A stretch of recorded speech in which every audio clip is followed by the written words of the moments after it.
What's the very last moment you remember, right before you fall asleep? Is it the moment you place your phone face down? Or is it that half-finished thought that never quite gets to end? There's a very small moment, so small that during the day you never notice it.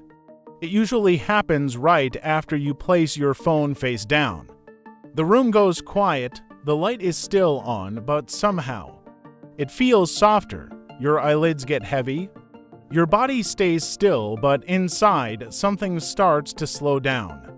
The last thought you remember is rarely complete. It doesn't end with a period, it just fades mid-sentence. And if you pay close attention, you'll notice something strange. You're still here, but you don't have to be anyone anymore. Not the person who needs to reply to messages. Not the person who has to remember tomorrow's plans. Not the you made of roles, responsibilities, and expectations. There's just this vague feeling like you're being gently set down somewhere safe. We usually call this feeling sleepy, but it's not that simple. This is the moment when your consciousness begins to change its shape. It doesn't disappear. It doesn't shut off. It just stops standing upright the way it does during the day, like the dimmer switch on a lamp being slowly turned down. Not so darkness can take over, but so your eyes and your mind can finally rest.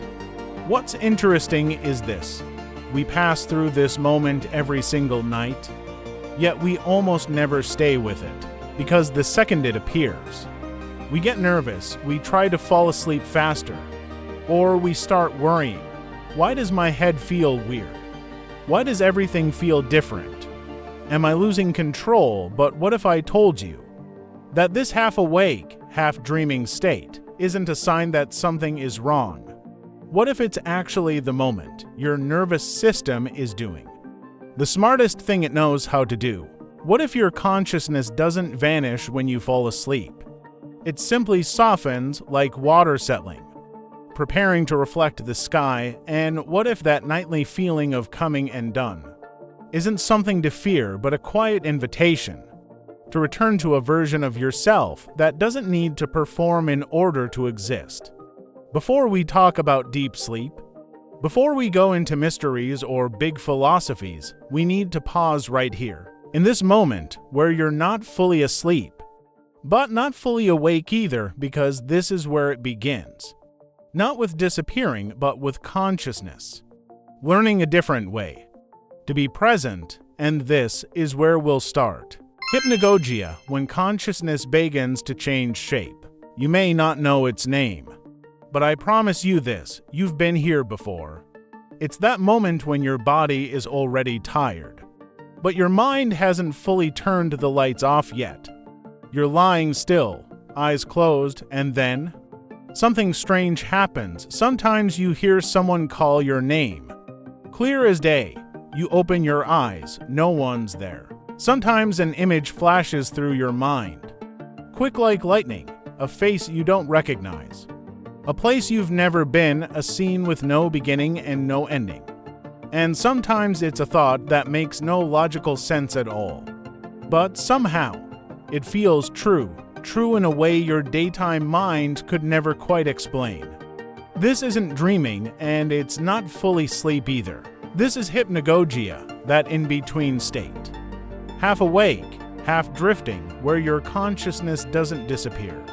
It simply changes how it shows up during the day. Your consciousness works like a flashlight. It points directly at one thing at a time: your work, your problems, your plans. Sharp, focused, purposeful, but when hypnagogia arrives, that flashlight gets dimmed, the beam softens, and instead of pointing straight ahead, the light begins to spread across the whole room. You're no longer thinking in the usual way. You start feeling more than analyzing. The edges blur, the doors that stayed shut all day quietly begin to open from a scientific point of view. This is when the thalamus, the brain's information gatekeeper, starts loosening its grip, and the default mode network, the system that keeps narrating you inside your head, begins to relax. Put simply, your brain is changing gears. The problem is, a lot of people misunderstand this moment. Their thoughts feel unfamiliar, their mind stops lining things up neatly. There's this sense of slipping, of losing control, and panic kicks in. What's wrong with me? Why does my mind feel so weird? And that fear, that tightening, snaps them right back into full wakefulness. But here's the truth, nothing is wrong. You are not losing control, your nervous system is doing exactly what it was designed to do. It's preparing you for sleep. The small lesson here is this: don't try to understand it, don't try to grab it, and definitely don't try to fix it when consciousness starts to change shape. The safest thing you can do is let it change. And if you allow this moment to unfold fully, you'll notice something important. You don't fall asleep, you are gently carried into it. And that's what we're going to talk about next. Why the harder you try to sleep, the farther sleep seems to drift away. You don't fall asleep, you're allowed to drift. There's a very common misunderstanding that almost everyone who struggles with sleep shares. We think sleep is something we have to do, something we need to accomplish. So the scene plays out the same way, night after night. You lie down, you close your eyes, and then you start trying to relax, trying to stop thinking, trying to fall asleep faster, because tomorrow comes early. Some people joke about it, half laughing, half exhausted, that they're trying to knock themselves out, as if sleep were a stubborn door and if they just pushed harder, hit it one more time, it would finally open. But the harder you try, the more that door refuses to move. Here's the quiet truth: sleep is not an active act. You don't fall asleep like falling into a hole. You are allowed to drift into it. Think of it this way. Imagine you're in water. If you start kicking and splashing, tensing your body, trying to stay afloat by force, you get tired faster and you sink. But if you lean back, let your neck soften, let your arms loosen, and allow the water to hold your weight, you don't have to do anything, you naturally float. Sleep works the same way. Many people don't struggle with sleep because they aren't tired enough. They struggle because they don't allow themselves to drift. They lie there watching the clock. 1:17, 1:24, 1:38, each number quietly tightening the chest a little more. But your brain was never designed to sleep on command. It sleeps when it feels safe. And safety doesn't come from forcing, it comes from the feeling of, I don't need to do anything right now. The moment you stop tracking time, the moment you stop asking, why am I still awake? The moment you let your body grow heavy and let your thoughts wander wherever they want. That's often when sleep gently finds its way back to you. And if you're listening to this and recognizing yourself in these words, know this: you're not broken, you've just been trying too hard. A lot of people come to this channel simply to hear a voice remind them of that. And if these moments make you breathe just a little easier tonight, you're always welcome to stay. By subscribing, no pressure, no urgency, just a place where, each night, you're reminded that rest doesn't need to be earned. The small lesson here is this: sleep doesn't need effort, it needs permission. And when you give yourself permission to drift, you begin to notice something important: that losing control at night isn't nearly as scary as it sounds. In fact, it might be the safest thing you ever let yourself do, and that's where we'll go next. Why letting go in sleep isn't danger at all, but a very deep kind of healing. Losing control at night feels scary, but it's actually safety. There's a very quiet fear that almost no one talks about: the fear of losing control at night. Most people don't even know that this is what they're afraid of. They just notice that right when sleep starts to pull them in. When the body softens, when awareness begins to blur, something inside them tightens. A small inner hand reaches for the wheel. What if I lose control? What if I disappear? What if I don't come back the same tomorrow? It sounds dramatic when we say it out loud. But if you've ever jolted awake in the middle of the night, heart racing, disoriented for no clear reason, there's a good chance it wasn't because you weren't tired. It was because a part of you was still trying to stay in charge. During the day, we're trained to control everything. Be alert, be productive, be responsible. Be in control. And then night arrives and the body says, you can let go now, but the daytime self doesn't quite trust that yet. Here's something important to understand. Sleep is not falling into nothingness. Sleep is more like getting on a long overnight flight. When the cabin lights dim, you don't walk up to the cockpit to make sure the plane keeps flying. You trust that there's an autopilot. You trust that there's a whole system, far more complex than you, quietly doing its job. Your body works the same way. When you fall asleep, your brain doesn't shut down. It hands control over the brain stem.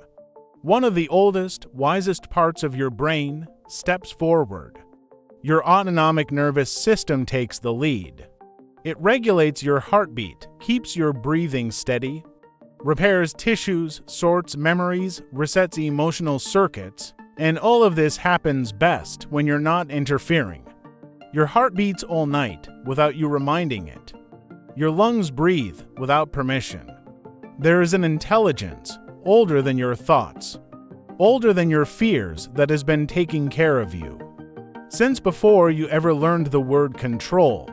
And yet, every night, we worrying that if we don't hold on tight, everything will fall apart. But the truth is this: safety doesn't come from gripping harder. Safety comes from knowing you're already being held. The small lesson here is simple. You don't have to guard yourself all night long. You can clock out. You can rest your hands. Something deeper has already taken over the night shift. And when you finally trust that, when you allow yourself to loosen your grip, another door begins to open. That's where deep sleep begins.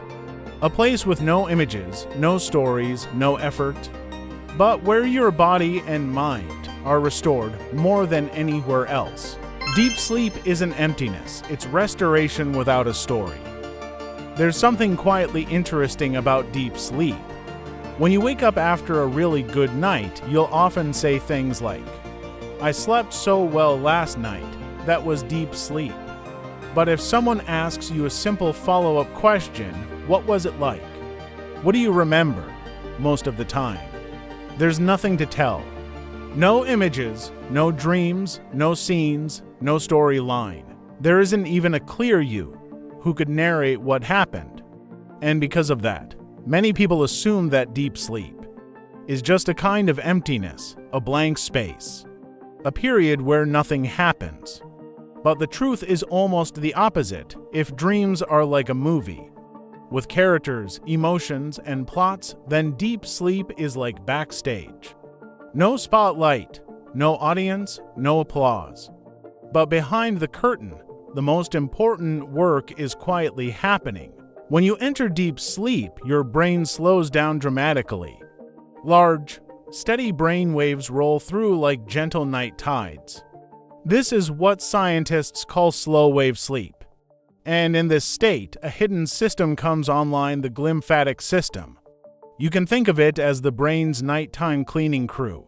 While you're gone, it flushes out waste that builds up during long days of thinking, worrying, and problem-solving.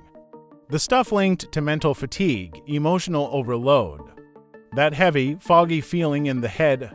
You never see it happening. You don't remember it. You don't experience it directly. But in the morning, you feel the difference. Your thoughts feel lighter. Your emotions are less sharp. Your body feels returned to itself. That's how you know you slept deeply, not because you remember something, but because something was repaired. Some forms of healing don't need to be witnessed. They don't need a narrator. They don't need a story. Deep sleep is not a cold void. It's not nothingness. It's more like handing a broken object to a skilled craftsman and walking away. You don't stand there watching. You don't fully understand what they're doing. But when you come back, everything works better. The small lesson here is this: you don't need to be present for healing to happen. You don't need to understand it. You don't need to remember it. You don't need to supervise it. You just need to allow yourself to be safely absent for a while. And when you accept that, sometimes the best thing for you is to step out of the story entirely. The next thing happens naturally. Each morning, you return, gently rebuilt, as if someone quietly put everything back in order while you weren't looking. Every morning, you are rebuilt, gently. There's a very brief moment every morning that almost no one pays attention to. It happens right after you open your eyes, before you remember who you are. Before you remember what day it is, before the to-do list shows up. Before worrying has a chance to speak. There's just soft light, a steady breath, and a quiet, neutral sense of being here. For a few seconds, you are not yet the you think you are during the day. No name, no role, no story. And then slowly, everything comes back online. Oh, right. This is me. I live here. I have things to do today, but if you watch closely, you'll notice something interesting. Your identity doesn't switch on like a light. It's reassembled piece by piece. Like walking into a house early in the morning while you were asleep. Someone opened the windows, swept the floor, put things back where they belong, quietly cleared what didn't need to stay. When you wake up, you just step inside and continue living. You never see who cleaned the house, but you can feel that the space is lighter. What's fascinating is this: the one who rebuilds you each morning is not your daytime ego, not your thinking mind. It's the same intelligence that kept your heart beating all night, that kept your breathing steady, that knew what memories to keep, what emotional weight to release, and what didn't need to come back with you. You are not the manager of this process. You are simply the one who is allowed to return. And when you really understand that, something heavy starts to loosen during the day. The pressure to hold yourself together, to maintain an image, to stay in control at all times. The small lesson here is this: you don't have to grip yourself so tightly, day or night. Something deeper, something wiser has already been holding you. And if you've been listening to this and you feel just a little softer inside, I'd genuinely love to hear about that. You can leave a short comment below, even just one sentence. And if you think this video might help someone sleep more easily tonight, share it with them. Not to support me, but so this kind of quiet reminder can reach people who are just as tired as you and just as human. Because all of us are learning how to live a little more gently each day. And once your identity has fully returned, once daytime hands you its familiar costume of roles and responsibilities, the next question becomes this: is waking life really so different from dreaming, or is it just a heavier costume we've learned to wear? Waking life isn't a dream, it's just a heavier costume. There's something important I want to make clear here, so we don't drift too far or turn this into something vague or hard to trust. Waking life is not an illusion. Your work is real. The people you love are real. The effort you put in, the exhaustion, the disappointments. All of that is real. Nothing here is being dismissed. It's just that, when you're awake, you're wearing more layers. From the moment you open your eyes, you start putting something on. Your name, your role, your responsibilities. Other people's expectations, the version of yourself you need to be today. You get dressed for the world. At work, you wear the right role. In conversations, you measure your words. In public, you manage your reactions. You stay composed, you stay appropriate. You stay yourself, and none of this is wrong. That costume helps you function. It protects you. It keeps life organized. But any costume, no matter how necessary, gets heavy when you wear it too long. There are days you come home exhausted, not because you worked too hard, but because you've been being someone for too many hours straight. It's like an actor after a long day on set. The role isn't the problem. The role isn't bad, but if they never take it off, The body and mind start to collapse. Nighttime is the most natural moment to change out of that costume. Not your clothes, but the role of I have to be someone. No more proving, no more performing. No more holding yourself together just to appear okay, just being. A lot of people feel strangely tired during the day and can't quite explain why. They sleep enough, they eat fine, they take breaks. But they still feel heavy. Sometimes it's not because they're doing too much. It's because they never fully take the daytime costume off at night. They bring their role into bed, their worries into their breathing, tomorrow's expectations into every attempt to rest. The small lesson here is this: sleep isn't only for restoring your body. It's for giving you permission to not be anyone for a while. Not escaping life, not rejecting reality. Just resting from the effort of being you before you put that costume back on in the morning. And when you allow that to happen night after night, something subtle changes. Daytime stays the same. Work is still there. Life keeps moving. But you walk into it lighter, and if daytime is when we wear what the world needs from us, then nighttime leaves us with one simple question. How do you end today in a way that lets you gently let go? Tonight, don't try to sleep. Let yourself be undone. So the day finally comes to an end. Maybe it was a good day. Maybe it was heavier than you expected. Either way, night arrives all the same. And once again, you find yourself in that familiar moment, lying down, closing your eyes, and quietly asking, how am I supposed to fall asleep? Tonight, I want to invite you to try something different. Not how to sleep, but how to stop needing to be anyone at all. You don't have to do this, right? You don't need a perfect breathing rhythm. You don't need to push thoughts away. Just notice a little. Notice if your shoulders are still holding the day and gently let them drop. Notice if your breath feels rushed or shallow and allow it to find its own pace again. If a thought drifts by, that's okay too. You don't have to follow it. You don't have to fight it. Let it fade the way thin mist disappears when the night fully settles in. Sleep doesn't need your effort. It only needs you to stop blocking the way. At first, this might feel unfamiliar, like you're letting go of something you've been gripping all day. That subtle feeling of I'm coming apart. Just a little, but remember this: you don't disappear when you sleep. You return to a version of yourself that doesn't need to perform, doesn't need to prove, doesn't need to hold itself together just to exist.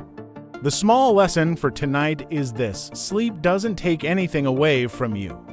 Sleep gives you back your original state. Before roles, before labels, before effort.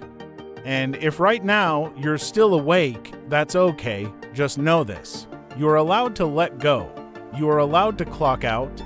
You are allowed to let a deeper intelligence take care of the rest of the night. We'll meet again, but for now, there's nowhere you need to go. Just stay here a moment longer and let the night do what it knows how to do.